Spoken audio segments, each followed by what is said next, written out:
Ya, baik. Assalamualaikum warahmatullahi wabarakatuh. Selamat pagi, shalom, salam sejahtera buat kita semua. Nah, di pagi hari ini kita akan mengadakan perkuliahan mengenai anatomi fisiologi traktus urinarius atau anatomi dan fisiologi sistem saluran kemih atau yang biasa kita sebut dengan perkemihan atau urologi.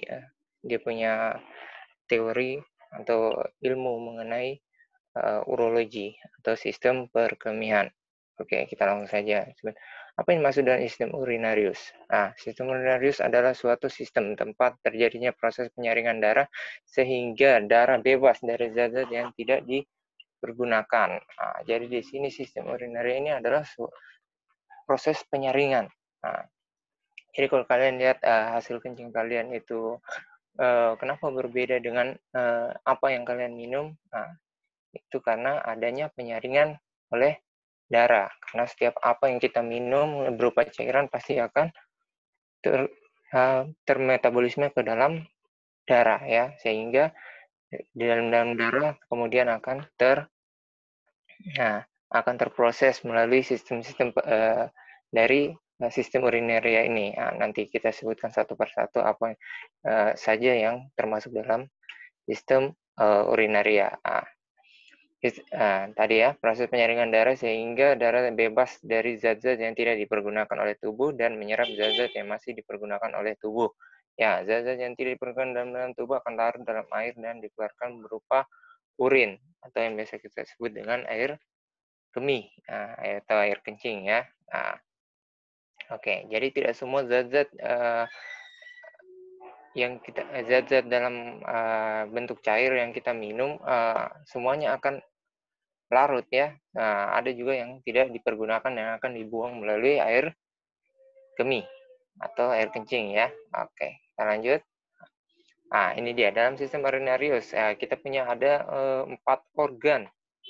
4 organ ini adalah salah satunya adalah kidney atau bisa disebut dengan ginjal. Terus selanjutnya ada ureter atau bisa disebut dengan pipa atau selang ya.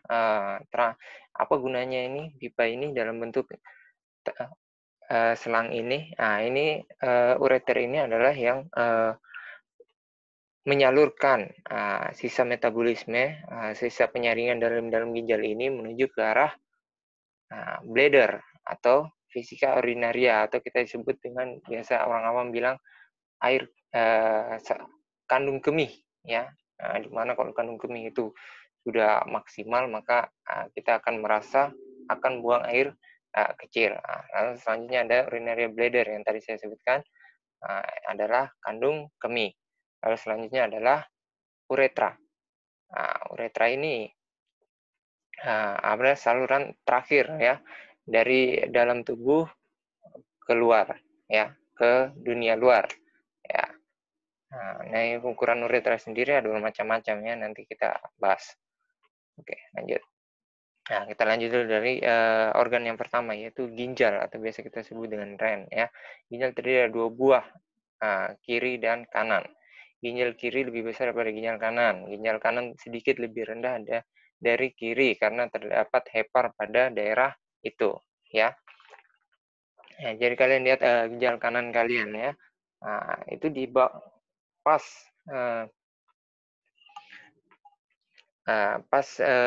di bawahnya hepar atau biasa kita sebut dengan hati. Hati kan terletak pada dextra ya, di bagian kanan perut.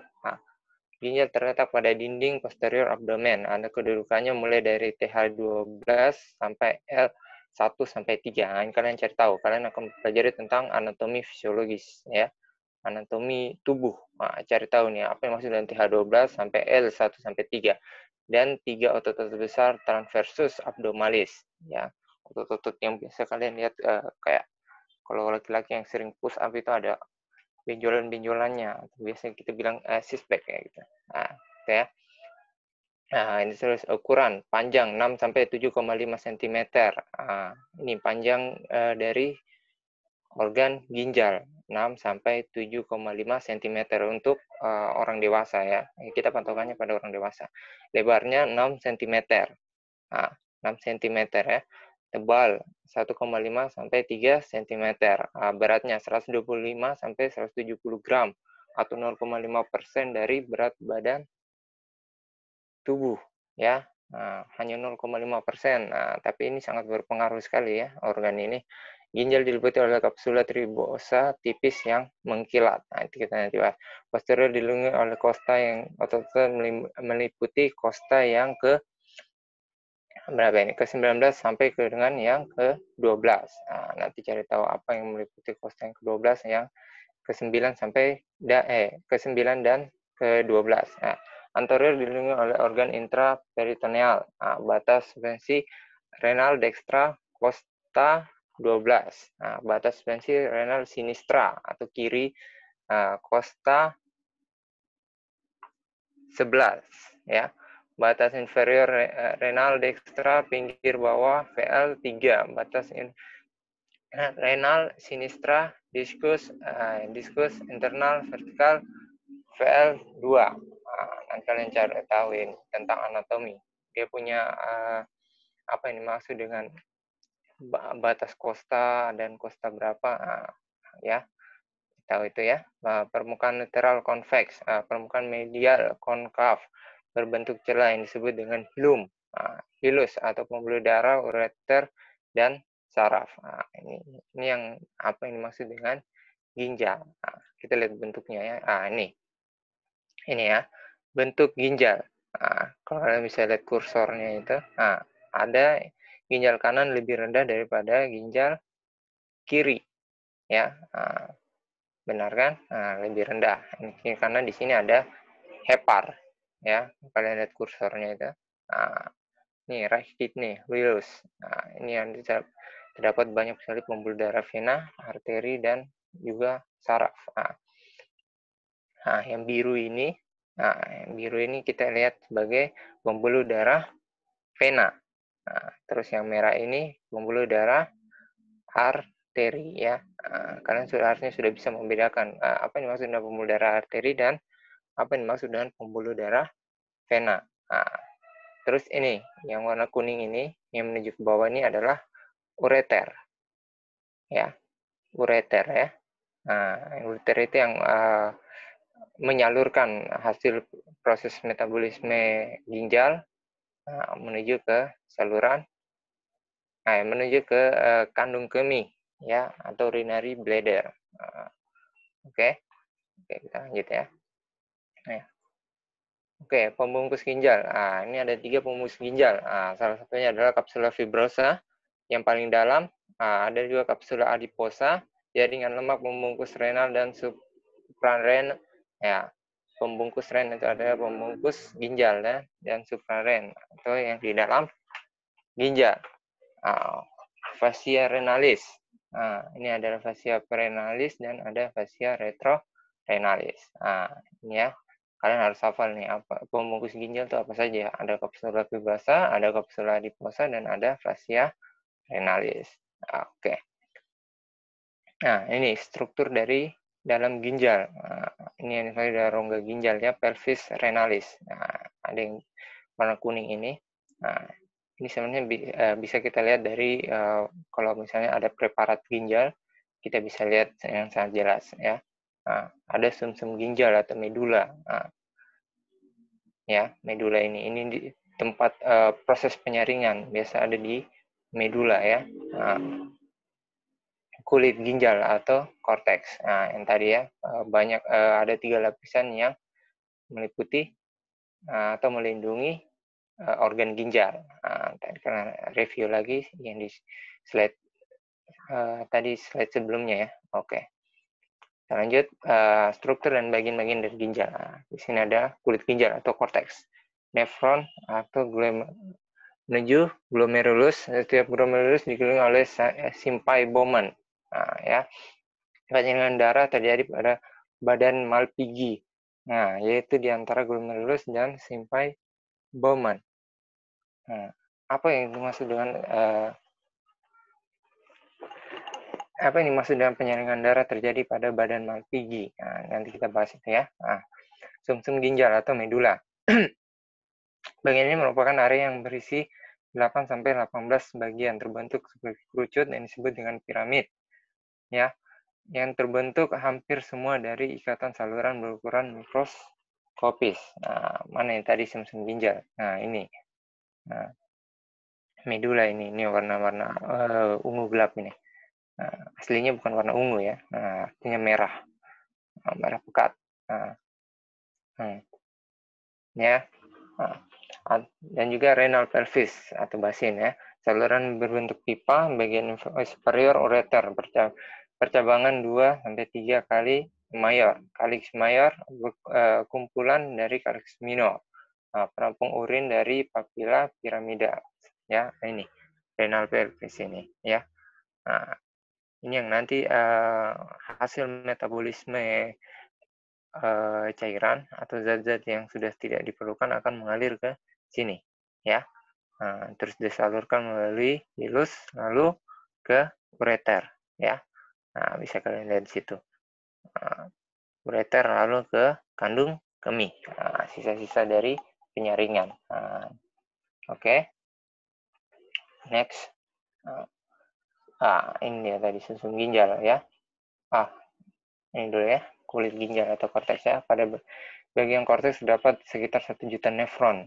Ya, nefron merupakan satu struktur yang fungsional paling kecil dari ginjal. Nefron berfungsi sebagai alat penyaringnya. Kalau kita lihat biasa kalau di preparatnya ginjal sendiri itu kita bisa lihat ada kayak selaput-selaput kecil, kayak insang ikan gitu, tapi lebih halus lagi. Nah, itu gunanya untuk penyaringan. Nah, biasa kalau orang dengan gagal ginjal biasa nefron-nefron ini yang tidak berfungsi secara normal. Jadi fungsi dari ginjal yaitu untuk menyaring zat-zat yang sudah tidak diperlukan oleh tubuh dalam darah tidak dapat bekerja sebagaimana mestinya. Maka dari itu kalau biasa orang dengan gagal ginjal dianjurkan untuk cuci darah atau pengganti fungsi ginjal. Kalau tidak maka akan berbahaya bagi tubuh ya.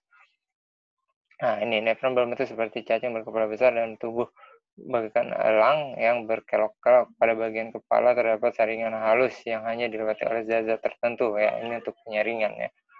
Sel darah dan protein darah tidak dapat melewati saringan ini karena ukurannya lebih besar ya. Sel darah dan protein kan adalah zat-zat yang diperlukan oleh tubuh. Tidak mungkin dia bisa tersaring atau digolongkan ke dalam zat-zat yang tidak diperlukan tubuh. Nah, ini kalau bisa lewat ini sel darah dan protein, maka habis tubuh kita. Tidak punya darah, karena semua akan tersaring di urin ya, di dalam zat-zat yang tidak digunakan dan akan keluar lewat vesika urinaria dan uretra. Makanya sel darah tidak dapat keluar karena sel darah dan protein lebih besar. Jadi tidak dapat bisa melewati saringan. Nah, ini gunanya saringan-saringan yang punya selaput-selaput yang sangat kecil ya. Banyak, ada jutaan nefron ya. Jadi kita bisa lihat maha kuasanya Tuhan. Diberikan kita penyaring. Penyaring ini bukan hanya 1-2, tapi sampai 1.000.000. Bayangin saja. Disaring satu-satu sampai 1.000.000 nefron ya. Oke, kita lanjut pada sumsum ginjal atau medula. Bagian ginjal yang merupakan badan berbentuk kerucut yang disebut dengan piramid ginjal atau renal piramid. Medula merupakan tempat berkumpulnya pembuluh darah kapiler dari kapsula Bowman. Nah, ini ya.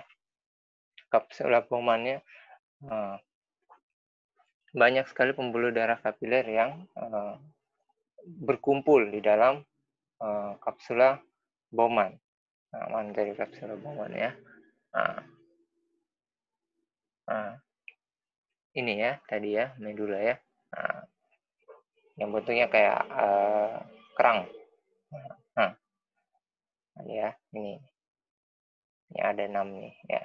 Piramid mengandung banyak pembuluh darah dan berguna mengumpulkan hasil ekskresi ya, Cairan yang terkumpul pada piramid kemudian disalurkan melalui saluran pengumpul menuju pelvis renalis. Nah, ini ya. Kalau kalian perhatikan baik-baik ini ada renal pelvis ini ya. Disalurkan ke sini. Nah, setelah disaring.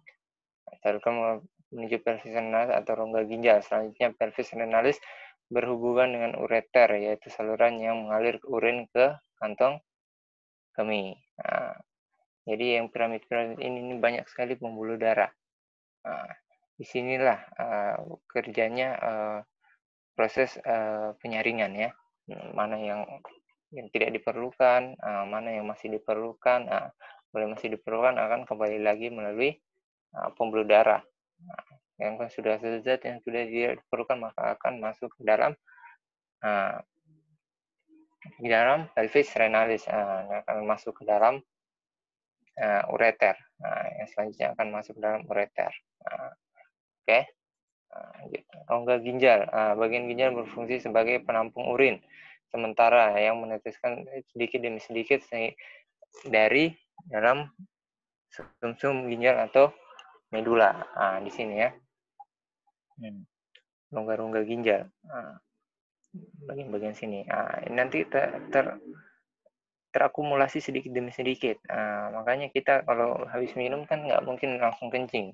Kita, itu kan akan proses dulu melalui darah dan sebagainya, baru disinilah tetes demi tetes akan terkumpul, mulai kontinuasinya makin banyak, akan keluar melalui ureter, keluar mengalir sedikit demi sedikit sampai tertampung pada vesika urinaria atau kandung kemih. Oke, lanjut, kita lanjut. Oke, mungkin kalau belum paham nanti bisa ditanyakan lagi mengenai apa yang dimaksud dengan kulit ginjal atau korteks, apa yang dimaksud dengan medula atau sumsum ginjal, apa yang dimaksud dengan rongga ginjal atau pelvis renalis atau tempat berkumpulnya urin, ya, penampungan sementara urin ya sebelum dia disalurkan ke dalam vesika urinaria. Oke, lanjut. Struktur ginjal dengan bagian-bagiannya.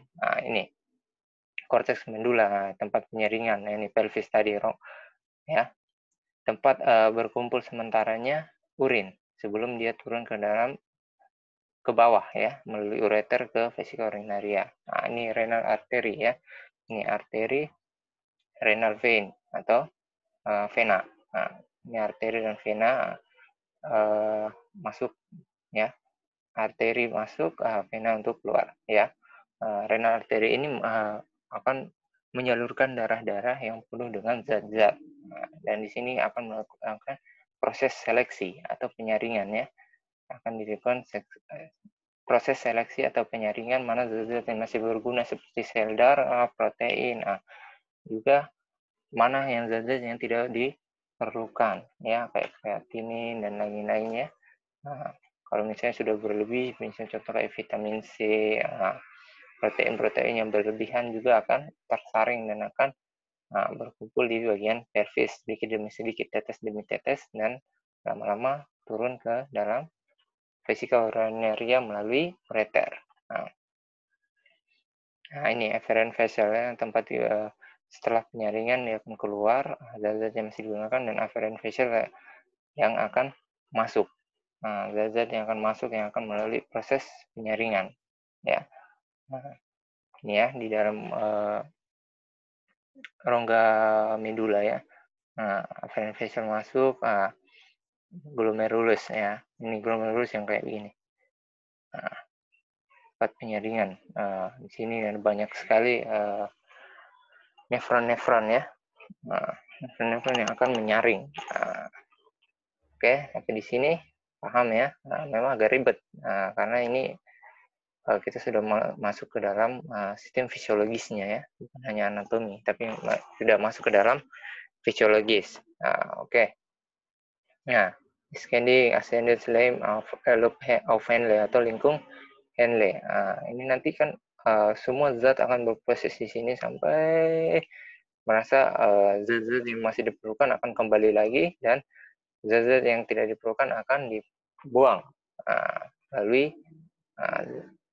urin ya, yang tadi itu ya, dikumpulkan dulu di pelvis baru diturunkan melalui ureter ke dalam vesika urinaria. Oke. Nah, ini tadi nefron ya, tuh yang tugasnya untuk menyaring.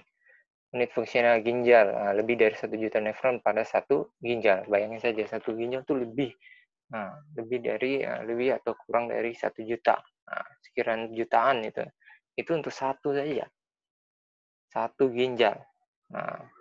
Belum lagi sebelahnya, berarti kurang lebih kita punya 2 juta nefron untuk menyaring zat-zat yang tidak diperlukan dalam darah ya. Makanya Jadi kalian pasti pernah berpikir, kalau kita minum, dia terprosesnya bagaimana? Kenapa tidak sama-sama keluar lewat lewat anus ya, lewat rektal. Nah, kenapa dia keluarnya melalui sistem tersendiri, yaitu sistem perkemihan ya. Kalau uretranya perempuan dan laki-laki kan agak berbeda itu.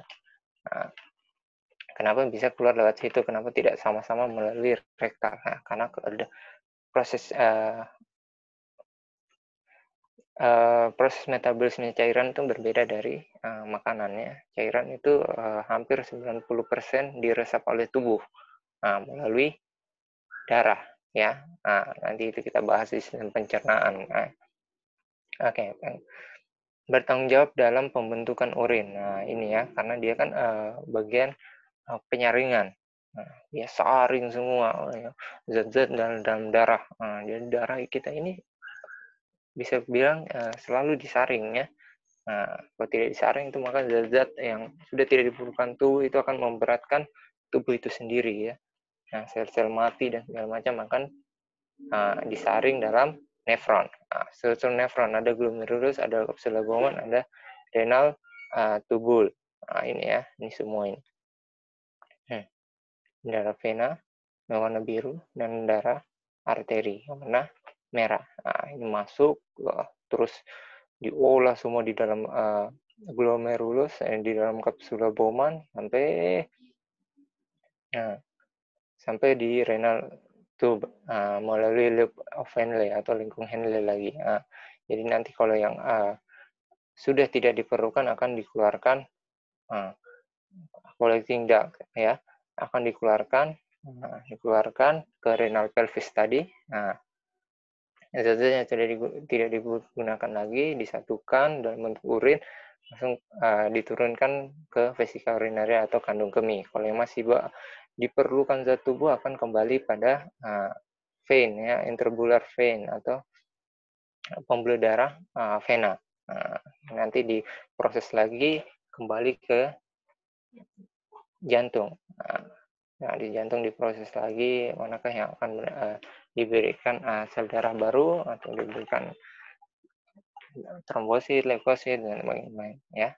Sel darah, eritrosit, dan lain-lain ya. Kebutuhannya biar bisa diproses lagi, masuk keluar melalui pembuluh darah arteri. Oke. Termasuk dalam bentuk nefrons ya. Cortical nephron berada pada korteks bagian besar nefrons. Ini ya, korteks medula, renal cortex, renal pelvis yang tadi tempat pembentukan atau penampung sementara urin, terus ureter ya, salurannya ya, menuju ke vesika urinaria. Juxtamedullary nephron dijumpai pada batas korteks dan medula. Ya, batas korteks ini di atas ini yang di ujung-ujung yang hampir dekat dengan lapisan ginjal ke medula. Yang tadi kayak bentuknya kerang. Itu banyak sekali nephrons ya. Bentuk nephron itu ada dua, ada cortical nephron, ada juxtamedullary nephron. Tapi kalau kita lihat di sekarang ini sama saja fungsinya ya, sama-sama untuk menyaring zat-zat yang tidak diperlukan oleh tubuh. Oke, kita next. Beda kortikal dan juxtamedullary nephron. Ini tadi ya, dua nefron ini terletak pada 2/3 bagian luar korteks, 85% dari seluruh nefron. Loop of Henle pendek. Ini tadi lingkung Henle yang ke bawah tadi, itu pendek. Berbentuk jala, network. Jadi saling menyambung ya, dikelilingi oleh kapiler peritubular berbentuk jala, atau jala ya. Itu untuk menyaring zat-zat yang masih diperlukan. Zat-zat yang tidak diperlukan akan dibuang, pasti melewati saringan itu. Terus kalau yang belum masih zat-zat yang masih diperlukan akan kandas di situ, dan akan kembali lagi ke pembuluh darah vena. Terus yang selanjutnya juxtamedullary nephron, terletak pada bagian dalam korteks atau dekat medula, terdiri dari 15% dari seluruh nefron. Maka nefron yang paling banyak di sini adalah cortical nephron. Loop of Henle panjang, lebih dalam masuk ke dalam medula. Loop of Henle yang tadi lingkung ini ya, itu lebih panjang ya, dikelilingi kapiler berbentuk U. atau vasa rekta. Kalau ada yang tidak mengerti vasa rekta, nanti cari tahu ya juga. Oke, kita masuk ke glomerulus adalah kapsula Bowman. Jaringan kapiler khusus melekat pada arteri Goles kedua sisi. Ini ada afferent arteriola dan efferent arteriola. Berada dalam glomerulus kapsul Bowman, bagian pertama renal tubul. Permukaan luar kapiler glomeruli menempel sel berbentuk spesifik, memiliki penjuluran yang disebut dengan podosit. Ini ya, glomerulus. Tadi yang kalau kita lihat itu dia glomerulus itu dekat dengan medula, atau di dalam medula ya. Terus selanjutnya kapsula Bowman. Podosit berfungsi membantu filtrasi cairan darah, menjadikan cairan ultrafiltrat atau urine primer. Jadi urine primer ini yang awal-awal tersaring, ya. Awal tersaring baru akan menumpuk sedikit dari sini di renal pelvis, terus keluar sedikit demi sedikit melalui uretra. Lapisan penetrel kapsula Bowman terdiri dari epitel selapis gepeng. Ini lapisannya ya, lapisan kapsula Bowman. Nanti kita lihat kapsula Bowman. Ruang kapsuler berfungsi menampung urin primer atau ultrafiltrat. Tadi ya. Ini renal tubul, tubulus proximal. Nanti kalian bisa pelajari apa yang maksud renal tubul ya. Ini kan anatomi semua ini. Ini cairan urin ketika berada dalam loop of Henle atau lingkung Henle bersifat hipotonik. Tapi setelah melewati loop Henle, urin menjadi bersifat hypertonik. Apa yang maksud dengan hipotonik dan hypertonik? Itu nanti kalian cari tahu apa yang dimaksud dengan hipertonik, apa yang dimaksud dengan hipotonik. Itu tugas kalian untuk mencari tahu ya. Hal ini dikarenakan sebagian descendant loop of Henle atau lingkung Henle sangat permeabel terhadap pergerakan Na plus dan Cl. Biasa kita sebut dengan Na Cl kalau digabung ya. Oke, tubulus distal. Ductus collectivus. Kalian cari tahu apa yang maksud dengan tubulus distal ya. Tubulus distal tersusun sel epitelium berbentuk kuboid, sitoplasma pucat, nuklei. Tampak lebih banyak tubulus distal dari masing-masing nefron bermuara ke ductus colligentis.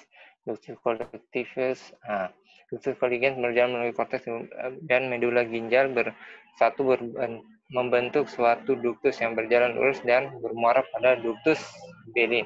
Seterusnya akan menuju calyx minor ke calyx mayor dan akhirnya mengosongkan isi ke dalam pelvis renalis. Ini ya proses dari penyaringan dan akan mengosongkan isinya ya dari calyx mayor tadi, mengosongkan isinya ke dalam pelvis renalis atau tempat penampungan sementara urin ya. Tubulus collectivus dari belin merupakan tersusun dari sel-sel epitelium kolumner. Apa yang maksud dengan sel-sel epitelium? Kalian cari tahu apa yang maksud dengan sel-sel epitelium. Sitoplasma jernih, nukleus spheris. Terus ya inti dari sel. Pengaturan secara halus dan sekresi natrium urin terjadi di sini dan dengan aldosteronnya. Aldosteron ini sebuah hormon. Apa yang maksud dengan hormon aldosteron nanti kalian pelajari di sistem endokrin yang paling berperan terhadap reabsorpsi natrium. Apa yang maksud reabsorpsi ya? Ada reabsorpsi itu adalah penyaringan ulang ya. Sebenarnya bukan penyaringan ulang, tapi metabolisme, peresapan ulang natrium yang digunakan oleh tubuh. Itu maksudnya reabsorpsi, diabsorb, diserap lagi natriumnya yang masih digunakan. Oke. Nah ini tadi bagian-bagian dari ginjal dan isinya ya. Dari ini ginjal.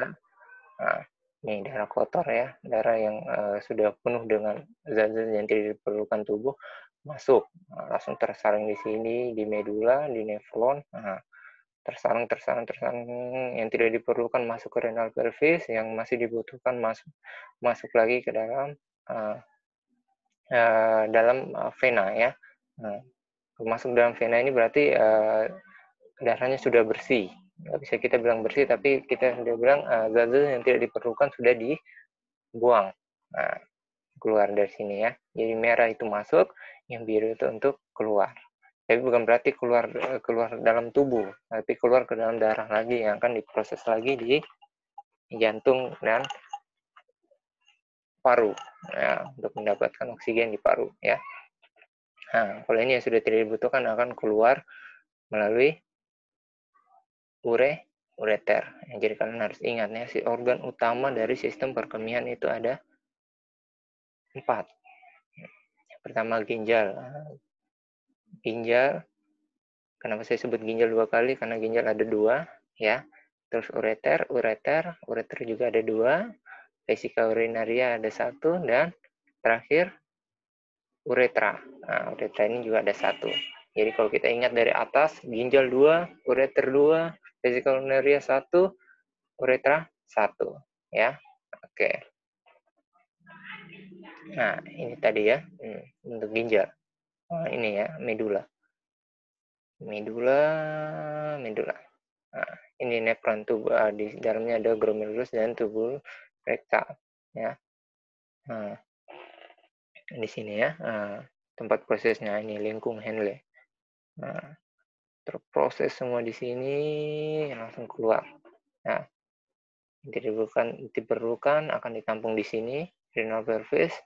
Nah, terus yang darah yang sudah bersih, yang sudah zat-zatnya yang sudah tidak di zat-zatnya yang sudah tidak diperlukan sudah dibuang, yang zat-zat yang masih diperlukan, sel darah, protein dan sebagainya akan masuk lagi ke yang biru ini, ya, vena renal ya, masuk ke pembuluh darah vena. Oke, di sini paham ya? Oke, ini sama saja. Nephron. Dan kita sudah bahas ini. Consists of blood vessel, levator recta, ada particular capillaris, arunaria tubulis ada PCT, LH, DCT, ada CD, ya. Ini kalian pelajari. Biomedik. Tapi tidak usah terlalu ekstrim ya. Cukup kalian tahu apa gunanya sih nephron itu. Tetapi kalau kalian ingin lebih kritis lagi untuk ilmunya, tidak apa-apa, kalian bisa pelajari lagi lebih dalam sampai ke sel-selnya, sampai ke nukleus-nukleusnya ya. Tapi yang perlu kalian ingat adalah fungsi-fungsinya, itu yang utama. Ya, anatominya kalian tahu, bentuknya kalian tahu, fungsinya kalian pun tahu. Itu yang utama. Daripada kalian harus mencari tahu sampai ke dalam selnya, dia terbentuk dari apa nih. Nah, itu tidak terlalu penting. Yang penting kita tahu fungsinya, kita tahu bentuknya. Karena semua dalam tubuh kita ini banyak yang masih misteri bagi kita. Ya, gunaannya apa, terus bagaimana prosesnya, kenapa bisa. Nah, itu banyak pertanyaan-pertanyaan dari para ilmuwan. Ini ya nephron tadi. Oke, kita lanjut. Subsragoman, glomerulus, kita sudah bahas tadi. Tapi ini lebih spesifik lagi. Bagaimana sampai sampai sel-selnya, ada mitokondria dan lain-lain ya. Nukleus ini, nukleus inti dari sel ya, masuk lagi jauh ke dalam. Tapi kalian tidak perlu tahu, yang kalian perlu tahu adalah fungsinya. Ini peredaran darah. Ginjal mendapatkan suplai darah dari aorta abdominalis tadi ya. Aorta itu yang pembuluh darah arteri besar. Itu disebut dengan aorta. Jadi kalau kita ditanya pembuluh darah arteri terbesar, itu gampang saja. Sebut saja aorta. Itu adalah pembuluh darah terbesar dalam tubuh. Pembuluh darah arteri terbesar dalam tubuh. Yang bercabang menjadi arteri renalis, arteri intervalaris, arteri arcuata, arteri intervularis, arteri afferent, glomerulus, masuk ke glomerulus, arteri afferent, suplai kapiler, juxta glomerulus, artibuler, vena interbuler. Ini sudah masuk vena, berarti sudah balik lagi. Vena arteriolar, vena interbolaris, vena renalis, vena cava inferior. Jadi kalian kalau lihat dia punya peredaran darahnya dari arteri sampai terproses di dalam ginjal, terus langsung keluar melalui vena. Ini ya, salurannya mulai dari arteri renal, arteri interbularis sampai dengan vena cava inferior. Jadi prosesnya, salurannya kita tahu semua ya. Oke. Nah ini tadi ya. Renal arteri ya. Merah ini terproses semua dalam sini, tubulus, glomerulus, masuk ke nephron, disaring semua sampai Nah, yang tidak diperlukan masuk ke ini, yang kuning-kuning ini. Nah, yang kuning-kuning ini masuk ke sini, yang tidak diperlukan menjadi air kencing atau air kemih. Nah, kalau yang masih diperlukan akan masuk lagi ke dalam vena, ya, dalam vena ini warna biru.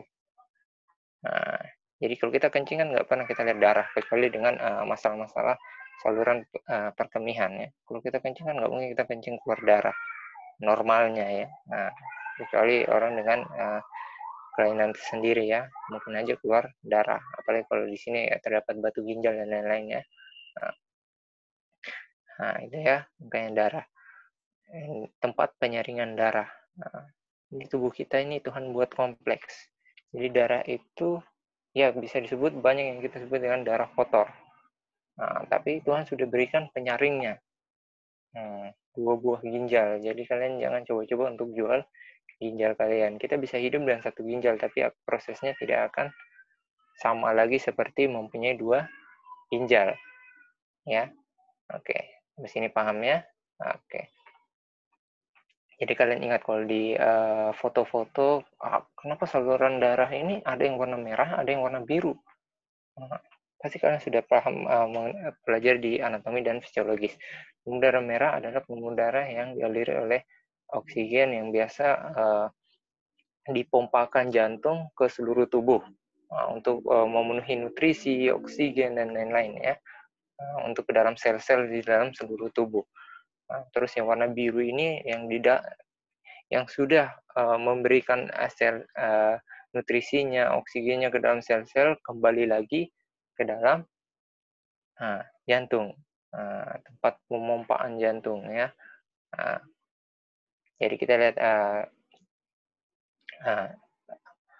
arteri adalah saluran pembuluh darah ke dalam seluruh tubuh untuk mengisi semua nutrisi, oksigen dan untuk seluruh tubuh, dan vena adalah pembuluh darah balik dalam jantung. Dari seluruh tubuh ke jantung. Bedakan, ya. Ini ya persarafan pada ginjal. Ginjal juga mempunyai saraf. Ginjal tidak bisa bekerja sendiri, ya. Punya saraf-saraf. Biasanya kita sebut dengan saraf-saraf yang pasif, ya. Yang tidak bisa kita kontrol.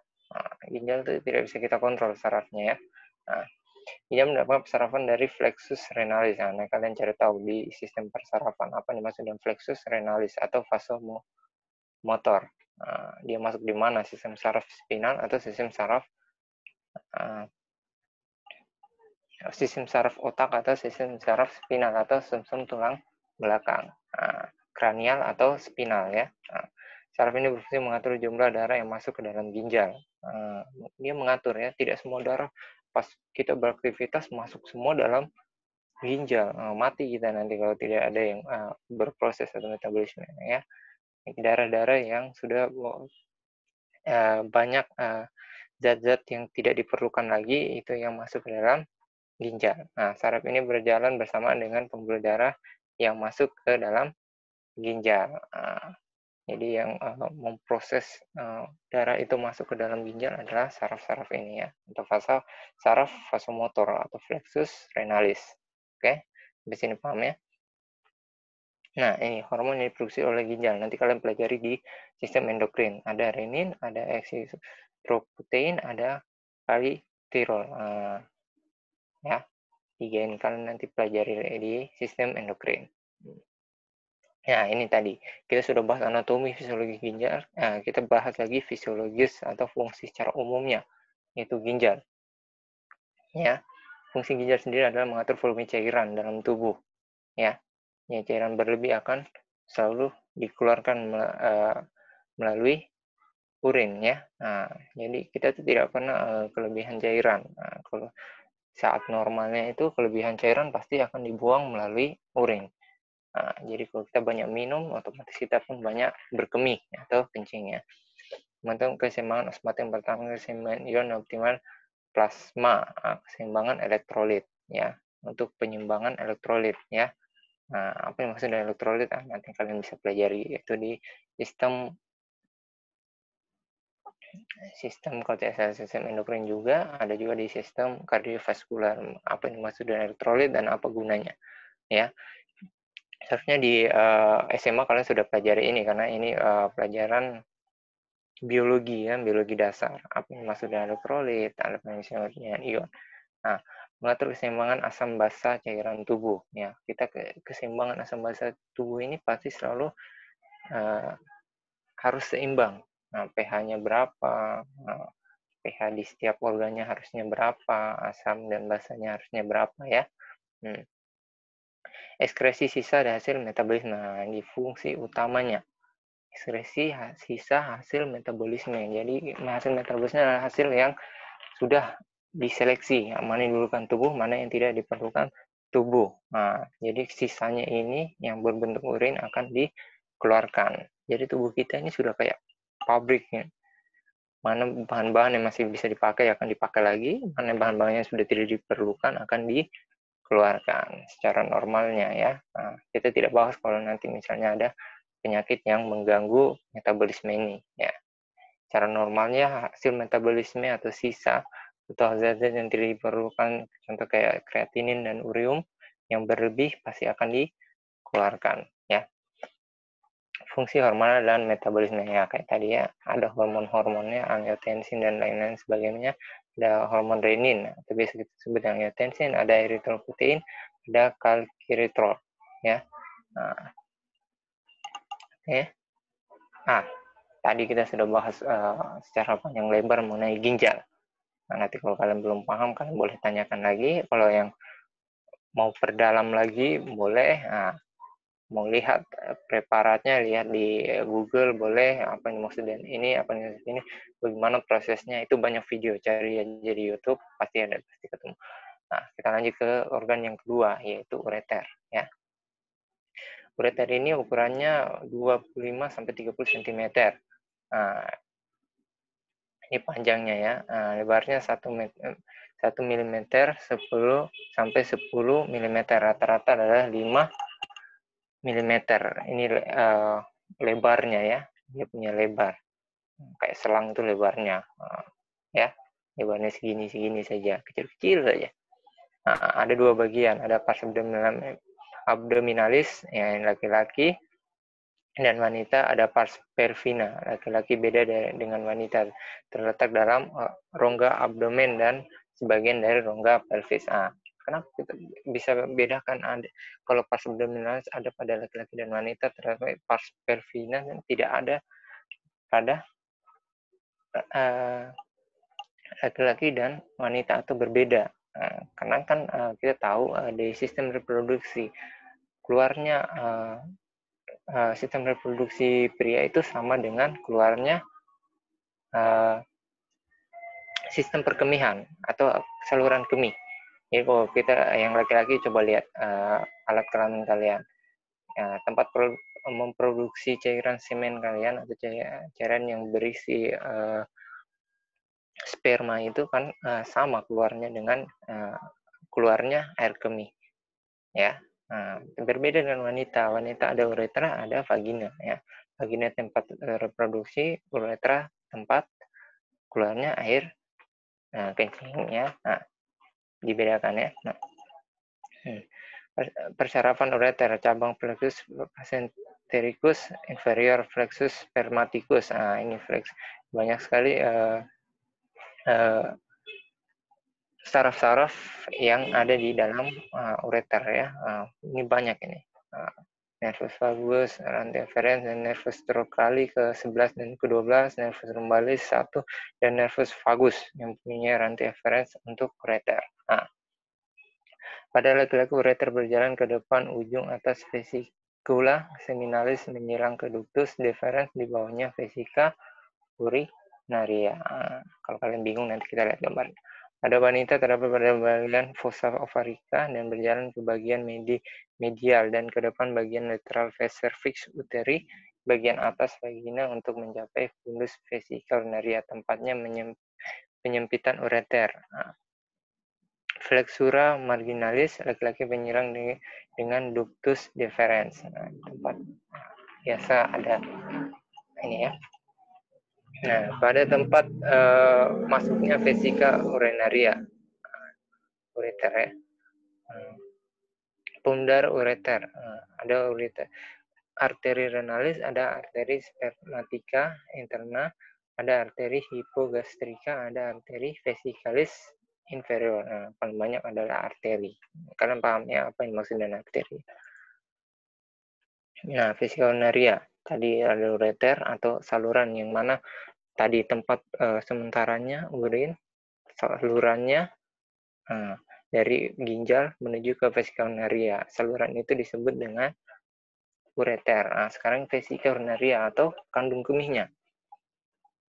Ya, terletak di belakang os pubis. Nah, orang yang tidak tahu os pubis coba pegang di atas sedikit di atas kemaluannya. Nah, itu kan ada kayak tulang itu. Nah, itu yang disebut dengan os pubis. Ya, terdapat trigonum vesicae pada bagian postroinferior. Nah, kolumnya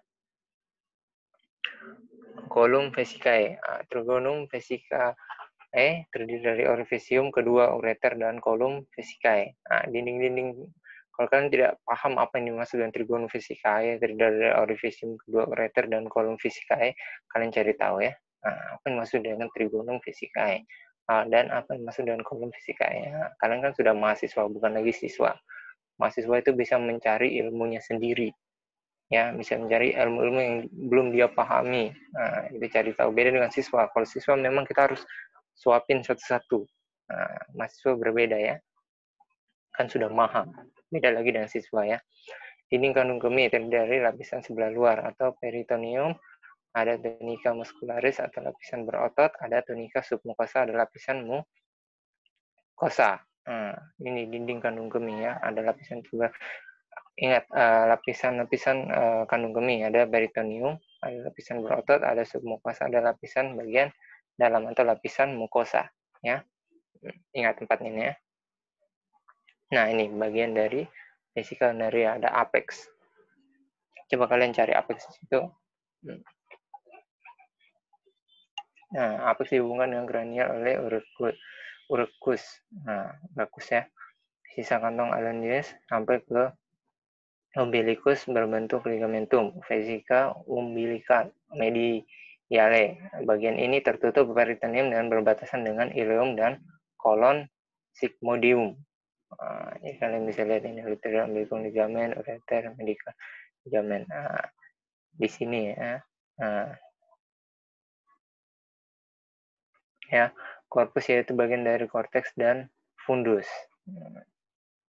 Ya, korpus yaitu bagian antara korteks antara vertex dan fundus. Kalian cari tahu mana yang vertex, mana yang fundus. Nah, fundus yaitu bagian yang menghadap ke arah belakang dan ke bawah, bagian yang terpisah dari rektum oleh spatium rectofisikal dan terisi oleh jaringan ikat ductus deferens, vesika seminalis dan prostat.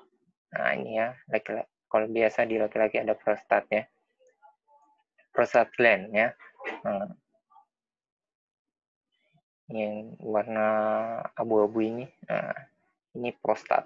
Nah, ini hanya ada pada pria ya, tidak ada pada wanita. Nah, oke. Nah, ini ya. Nah, urinary bladder pada wanita. Nah, di sini tidak ada prostatnya ya. Ini urinary bladder pada pria. Nah, terdapat prostat gland-nya. Itu yang membedakan. Kalau yang lain semua sama ya. Dari peritoneumnya, dari submukosa, mukosa semua sama. Kecuali tadi ya. Nah, satu ada prostat gland-nya, satu tak ada. Nah, persyaratan kandung kemih ya, ada saraf simpatis dan saraf parasimpatis. Karena pelajari dari sistem persyarafan. Nanti kita pelajari juga. Kayaknya saya yang nanti menyampaikan apa saja sistem saraf ya, saraf simpatis ya. Ini banyak nanti kalian pelajari. Nah, ini masih dalam saraf-saraf ya, saraf-saraf atau sistem kerja saraf. Oke. Ini brain atau biasa kita dengan sistem saraf kranial. Nah, sistem saraf pusat itu ada dua, ya, sistem saraf kranial dan sistem saraf spinal, atau biasa kita kenal dengan sistem saraf otak dan sistem saraf tulang belakang atau sumsum tulang belakang. Nah, itu kita tidak spesifik ke arah sana, nanti kita bahas lagi di sistem persarafan. Oke, kita lanjut ke yang terakhir adalah sistem uretra atau organ uretra. Nah, di mana organ ini dari vesika urinaria melalui uretra ke luar atau ke dunia luar atau eksternal, ya. Merupakan saluran sempit dan berlubang pada kandung kemih berfungsi menyalurkan air kemih keluar. Pada laki-laki uretra berjalan berkelok-kelok melalui tengah-tengah prostat, kemudian menembus lapisan fibrosa dan menembus os pubis ke bagian penis. Pada laki-laki panjangnya kira-kira 13,7 sampai 16,2 cm digunakan sebagai tempat pengaliran urin dan sistem reproduksi. Ya, ini membedakan dengan laki-laki. Laki-laki berbeda dengan wanita, ya. Pada laki-laki jelas uretranya lebih panjang karena mempunyai penisnya. Panjangnya itu bisa sepanjang penis itu, lebih panjang lagi, ya. Bisa 13,7 sampai 16,2 cm. Kalau perempuan sepertiganya dari panjang laki-laki, ya. Terus digunakan sebagai pengaliran urin dan sistem reproduksi bagi pria, ya. Bagi wanita kan berbeda, reproduksi sendiri, pengaliran urin sendiri atau sistem perkemihan sendiri. Nah, ini ya organ pada perkemihan pada pria. Nah, di sini ya, ini kandung kemih. Nah, kalian lihat kursornya, saya putar-putar itu kandung kemih menuju ke uretra. Ini uretra nih, lurus ini sampai keluar. Nah, itu uretra, ya, menuju ke dunia luar. Nah, uretra pada pria terdiri dari uretra prostatia, uretra membranosa, dan uretra cavernosa. Ada semua di sini, ya, uretranya. Ini membranosanya, uretra, prostatik, uretra di sini, sampai keluar, ya. Nah, oke, ini ya, di sini prostatnya, prostat glandnya. Ini penis, ya, penis kalian. Kayak begini, oke. Nah, ini kenapa bisa panjang. Lapisan uretra pria terdiri dari lapisan mukosa, lapisan paling dalam, dan lapisan submukosa atau lapisan pertengahannya. Selanjutnya lagi adalah lapisan mukosa, lapisan yang kedua. Nah, ini pada wanita. Nah, kita bisa lihat, ya, uretranya di mana. Nah, kita bisa lihat, ya. Nah, kita tidak usah baca ini. Uretra pada wanita terletak pada belakang simfisis pubis. Nah, simfisis pubis ini, ya. Nah, ini tulang ini simfisis pubis, ya. Ini yang saya ada goyang-goyang kursornya. Nah, itu kalau kalian bisa lihat itu simfisis pubis, ya. Nah, berjalan miring sedikit ke arah atas, panjangnya 3 sampai 6 cm. Nah, tadi kalau laki-laki berapa tadi? Nah, 13 sampai 16. Yang tadi hanya 3 sampai 6. Berarti ya hanya sepertiganya saja. Nah, ini ya. Nah, ya, lapisan uretra wanita terdiri dari tunika muscularis, lapisan sebelah luar, lapisan submucosa. Terus lapisan mukosa, lapisan sebelah dalam. Ada tunika muscularis, ada lapisan submucosa, ada lapisan mukosa. Pengaliran urin diatur oleh dua katup, sphincter, internal urethral sphincter tanpa disadari, dan eksternal urethral sphincter yang disadari. Ya, ada di sini. Ini ya, external sphincter. Ya.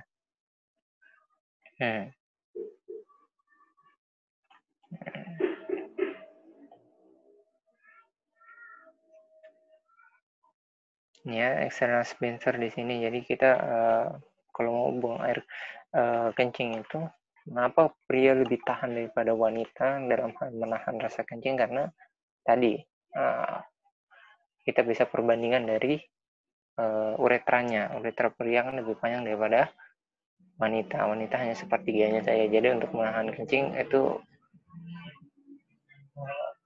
belum terlalu tidak terlalu bagus dalam menahan kencing, ya, tapi juga tidak diperbolehkan untuk menahan kencing. Nah, jadi kalau kalian menahan kencing pasti akan terjadi infeksi. Nah, itu nanti kita bahas lagi di infeksi saluran kemih atau ISK ya. Oke. Nah, kita lihat lagi ini dia punya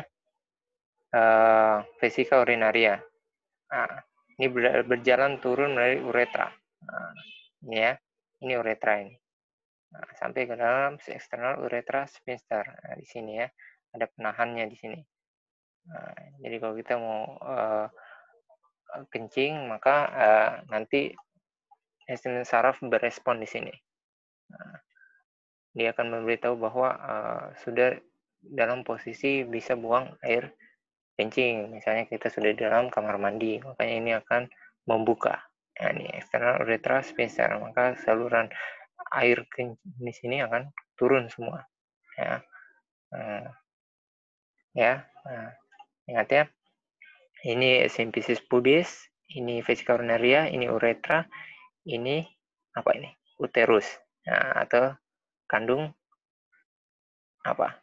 Nah, apa yang maksud dengan uterus? Kalian sudah pelajari tentang reproduksi kan? Nah, kandung apa?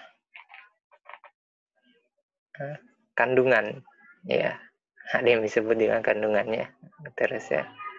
Kandung lahir, orang biasa juga bilang kandung lahir ya. Nah, ini di sini tempat berprosesnya kita semua di sini ya. Nah, terus ya. Nah, ini tempat ininya. Dia punya saluran yang biasa disebut dengan vagina. Nah, jadi bedakan ya. Karena di salurannya wanita itu ada 3 untuk sekresi, untuk reproduksi, dan untuk perkemihan ya. Sekresinya ada rektum untuk membuang air besar, ada vagina untuk melakukan persenggamaan atau reproduksi, terus ada uretra untuk pembuangan air kencing. Nah, oke, habis ini paham ya. Nah, ini tadi pembentukan urinnya. Nah, tidak bisa kita lihat. Kan ada 3 sistemnya ya. Filtrasi, glomerulus, reabsorpsi. Nah, yang maksud dengan filtrasi itu adalah penyaringan. Setelah itu reabsorpsi di tubulus, adalah penyerapan kembali zat-zat yang masih dipergunakan, terus sekresi di tubulus adalah pembuangan zat-zat yang tidak dibutuhkan. Jadi ingat ini, filtrasi, reabsorpsi, dan sekresi. Itu adalah fungsi utama dari ginjal. Ya. Yang tadi ya. Oke. Ini sudah. Ini penjelasan secara ini ya, urine information ya. Ada filtrasi, ada kapsula Bowman, efferent arteriole, dan afferent arteriole ya. Nah, ini reabsorpsi atau penyerapan kembali ya. Nah, kemudian prolongasi reabsorpsi cairan. Nah, ini kalian nanti bisa baca sendiri urinnya. Nah, dapat 2 jalur praseluler, pemindahan zat air dan zat terlarut melalui celah antar sel. Nah, hanya berlangsung bila perbedaan elektrokimia permeabel untuk zat yang direabsorpsi. Nah, jadi tidak semuanya bisa tereabsorpsi ya. Ada yang kelebihan pasti terbuang. Ya. Oke, ini sistem-sistem perkemihan persyarafannya, sistem hormonnya, sistem renin, angiotensin, dan aldosteronnya. Nah, ini dia punya istilahnya punya WOC-nya atau pathway mengenai sistem hormonalnya. Ada angiotensin 1, ada angiotensin 2, ada aldosteron, ada angiotensinogen. Nanti kita pelajari di sistem endokrin ya.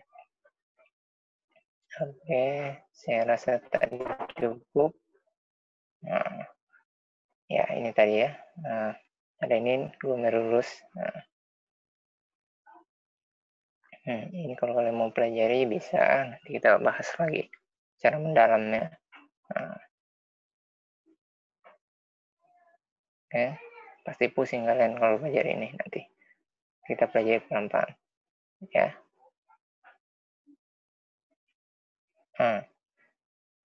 Oke, kita lanjut pada pemeriksaan fisik sistem perkemihan.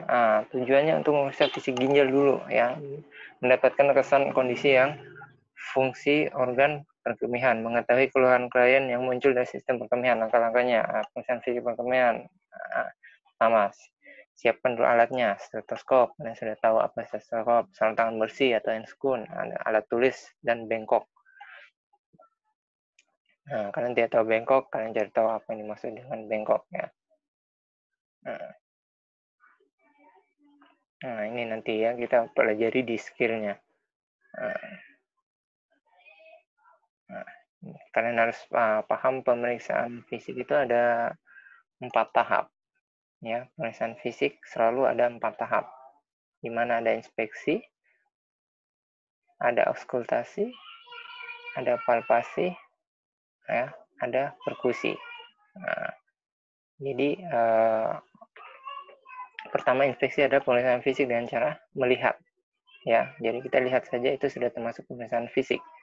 Kita melihat apakah permukaannya ada benjolan ataukah ada perlukaan. Nah, itu bisa lihat dari cara inspeksi atau dengan cara melihat. Terus selanjutnya adalah palpasi dengan cara meraba. Apakah ada tonjolan, apakah ada rasa nyeri. Nah, saat dipegang, dipegang itu jangan pegang saja, agak ditekan, agak diraba gitu. Nah, apakah ada ya sesuatu yang mengganjal di daerah yang kita periksa. Nah, bisa kita lihat dengan pemeriksaan palpasi. Terus selanjutnya perkusi, cara diketuk. Nah, ini untuk menentukan apa? Kenapa harus diketuk? Nah, nanti melihat apakah konsistensi di dalamnya, apakah ruangnya kosong, apakah ada cairan di dalamnya, ya, itu perkusi. Nah, cara diketuk, tuk tuk tuk. Nah, selanjutnya adalah auskultasi atau cara didengar, ya. Jadi kita juga harus mendengar, karena semua bunyi biasa didengar itu suara paru, suara jantung, irama jantung, peristaltik usus, itu kan harus didengar. Nah, susunan-susunannya itu ya, inspeksi, palpasi, perkusi, dan auskultasi. Kecuali dengan pemeriksaan abdomen atau perut ya. Itu pertama kita harus inspeksi, kita auskultasi dulu, baru kita palpasi dan perkusi. Karena takutnya kalau kita palpasi dan perkusi dahulu, nanti akan mengganggu peristaltik khusus. Makanya setelah inspeksi kita langsung dengan auskultasi. Ya, pahamnya sampai sini ya. Ya, nanti kita bahas lagi tentang pemeriksaannya. Oke, ya. Nah, oke, sampai di sini pembelajaran biomedik mengenai sistem perkemihan. Jadi kalian harus ingat apa saja organ perkemihan. Ya, ada 4 organ, mudah sekali, berbeda dengan organ-organ lain yang ribet. Ya, ada ginjal, ada ureter, ada vesika urinaria, ada uretra. Ya, ginjal ada 2 buah, ureter ada 2 buah, vesika urinaria ada 1, uretra ada 1. Nah, paling pertama adalah ginjal, menyalurkan urin melalui ureter. Nah, 2 ureter ini menjadi menuju ke satu tempat, yaitu vesika urinaria. Dari vesika urinaria, urin turun melalui uretra ke dunia luar, atau yang biasa kita sebut dengan berkemih. Ya, jadi ingat itu. Pertama ginjal, ureter, vesika urinaria, dan terakhir uretra. Nah, mungkin perkuliahan kita sampai di sini. Bila nanti ada pertanyaan, bisa tanyakan saja langsung ke saya. Bisa lewat WA, bisa lewat grup, bisa lewat, ya bisa langsung ke kampus kalau misalnya tidak ada masalah. Tapi saya sarankan jangan dulu ke kampus karena masih pandemi corona ini. Ya, mungkin itu sekian dari pembelajaran kali ini atau perkuliahan di hari ini. Saya tutup dengan wabillahi taufiq wal hidayah. Wassalamualaikum warahmatullahi wabarakatuh. Shalom, salam sejahtera buat kita semua. Selamat pagi semua.